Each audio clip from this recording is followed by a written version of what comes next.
मन अशांत हो तो कोई निर्णय नहीं लेना चाहिए, गलती हो सकती और जीवन बर्बाद हो सकता है। जब भी हमारा मन अशांत होता है तब हमें कोई निर्णय नहीं लेना चाहिए। ऐसी स्थिति में निर्णय लेने में हमें गलती हो सकती है, जिससे भविष्य में परेशानियों का सामना करना पड़ सकता है।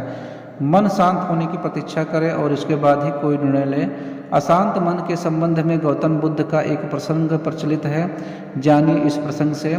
प्रसंग के अनुसार एक व्यक्ति का उसकी पत्नी के साथ तालमेल नहीं बन पा रहा था। उनके बीच रोज झगड़े होता हुआ करते थे। इस वजह से उसका मन अशांत रहता था। तंग आकर वह एक दिन जंगल चला गया। उस समय गौतम बुद्ध अपने शिष्यों के साथ जंगल से गुजर रहे थे। दुखी व्यक्ति ने बुद्ध को सारी बातें अपनी बताई और कहा कि मैं संन्यास लेना चाहता हूँ, कृपया मुझे अपना शिष्य बना लें। बुद्ध इस बात के लिए मान गए। अगले दिन सुबह बुद्ध ने उस व्यक्ति से कहा कि मुझे प्यास लगी है, नदी के पास जाकर मेरे लिए पानी लेकर आओ। बुद्ध के लिए पानी लेने के लिए वह नदी के किनारे गया। वहां पहुंचकर उसने देखा कि जंगली जानवर की उछल कूद की वजह से पानी गंदा हो चुका था। नीचे जमा हुई मिट्टी ऊपर आ गई थी। गंदा पानी देखकर नया शिष्य वापस आ गया। बुद्ध के पास पहुंचकर उसने इस बात की जानकारी उनको दी। कुछ देर बाद बुद्ध ने फिर से उसे वहीं पर पानी लेने के लिए भेजा।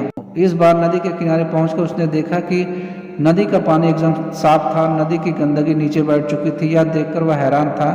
पानी लेकर वह बुद्ध के पास पहुंचा। उसने पूछा कि तथागत, आपको कैसे मालूम हुआ कि अब पानी साफ मिलेगा? बुद्ध ने उसे समझाया कि जानवर पानी में उछल कूद कर रहे थे, इस वजह से पानी गंदा हो गया था। लेकिन कुछ देर बाद सभी जानवर जब वहां से चले गए तब नदी का पानी शांत हो गया।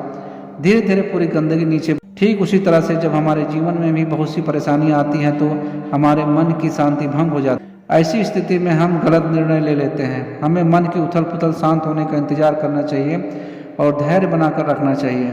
मन शांत होने की प्रतीक्षा करनी चाहिए। बुद्ध की बातें सुनकर अपने जीवन की याद आ गई। उसे समझ आ गया कि उसने घर छोड़ने का निर्णय अशांत मन से लिया था, जो कि गलत है। उसने बुद्ध से घर लौटने की आज्ञा ली और अपनी पत्नी के पास चला गया। उसके बाद उसके जीवन की परेशानियां खत्म हो गई। वह शांत हो रहकर ही सारी समस्याओं को सुलझाने लगा। तो दोस्तों, यह कहानी आपको कैसे लगी हमें कमेंट करके ज़रूर बताइएगा। तो दोस्तों, मिलते हैं एक नई प्रेरक कहानी के साथ। तब तक के लिए नमस्कार।